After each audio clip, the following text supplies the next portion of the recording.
Totoo nga pala yung sabi nila, no? Ang pagpasok sa isang relasyon ay parang isang sugal. Nakaka-addict sa umpisa, pero nakakatakot pagtagal. Isang sugal na pwede kang matalo, at isang sugal na pwede ka rin namang manalo. Depende na lang siguro kung paano mo itataya yung pagmamahal para sa isang tao. Pagmamahal na maghahatid ng saya at ngiti sa mukha mo. At pagmamahal na kadalasan pwede ring tumurog sa buo mong pagkatao.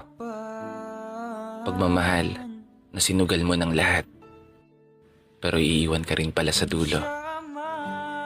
Minsan kasi ang unfair din ng mundo.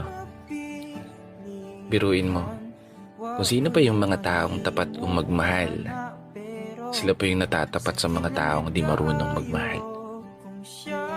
Kung sino pa yung mga taong seryoso sa relasyon, sila pa yung mga taong nagkakaroon ng relasyon na hindi nagtatagal.